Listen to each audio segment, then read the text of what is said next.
P Basant കൂടി നമുക്കൊപ്പം ചേരുന്നുണ്ട്. പി ബസന്ത്, മാധവ് ഗാഡ്ഗിൽ എന്ന ഒരു പ്രതിഭ ഒരൊറ്റ വാക്കിൽ നമുക്ക് ഒതുക്കാൻ കഴിയുന്നതല്ല അല്ലേ?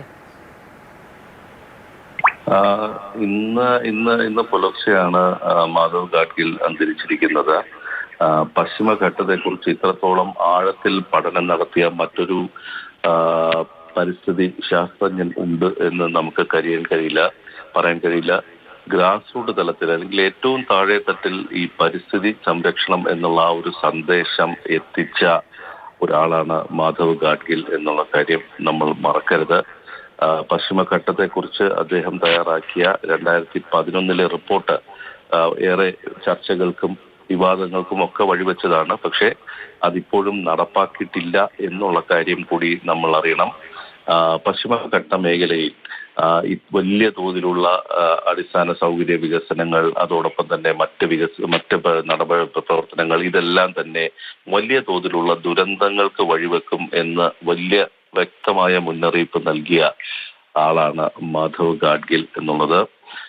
എന്ത് വില കൊടുത്തും ഈ പശ്ചിമഘട്ടം സംരക്ഷിക്കണം എന്നുള്ളതാണ് അദ്ദേഹത്തിന്. ഇത്രയും പരിസ്ഥിതി ലോലമായ ഒരു മേഖല ഇന്ത്യയിലില്ല എന്നുള്ളതാണ്. ഈ വ്യവസായങ്ങളിൽ നിന്നും അല്ലെങ്കിൽ ഈ ലാൻഡ് മാഫിയകളിൽ നിന്നും ഭൂമി തട്ടിയെടുക്കുന്നവരിൽ നിന്നെല്ലാം തന്നെ ഈ മേഖലയെ സംരക്ഷിക്കണമെന്ന് വ്യക്തമാക്കിയിരുന്ന ഒരാളാണ്. 2024 ചാമ്പ്യൻസ് ഓഫ് ദി എർത്ത് എന്നുള്ള ഒരു പുരസ്കാരം യുണൈറ്റഡ് നേഷൻസ് എൻവയോൺമെന്റ് പ്രോഗ്രാം ഗാഡ്ഗിലിനാണ് നൽകിയിരുന്നത്. 6 ദശാബ്ദക്കാലമാണ് അദ്ദേഹം ഈ പരിസ്ഥിതിയുമായി ബന്ധപ്പെട്ട പഠനങ്ങൾ നടത്തിയത്. ഹാർവാർഡ് യൂണിവേഴ്സിറ്റിയിൽ നിന്നും പഠിച്ചിറങ്ങിയ അദ്ദേഹം ഈ വലിയ തോതിൽ ഈ ഇന്ത്യയിലെ ഈ പരിസ്ഥിതി പ്രവർത്തനങ്ങളുമായി ബന്ധപ്പെട്ട് തന്നെയാണ് അദ്ദേഹം നിന്നത്. ജനങ്ങളുടെ ഒരു ശാസ്ത്രജ്ഞൻ എന്ന് വേണമെങ്കിൽ നമുക്ക് പറയാൻ കഴിയുന്ന ഒരാളാണ് മാധവ് ഗാഡ്ഗിൽ എന്നുള്ളത്.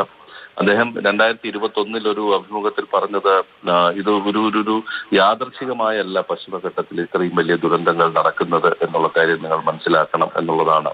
ഹിമാലയത്തിൽ 50 കൊല്ലത്തിനിടയിൽ ഉണ്ടായ ഹിമാലയൻ മേഖലകളിൽ ഉണ്ടായിട്ടുള്ള വലിയ പ്രകൃതിക്ഷോഭങ്ങൾ, അതുണ്ടാക്കിയിട്ടുള്ള വിഷയങ്ങളൊക്കെ തന്നെ അദ്ദേഹം മുന്നറിയിപ്പ് നൽകിയിട്ടുണ്ട്.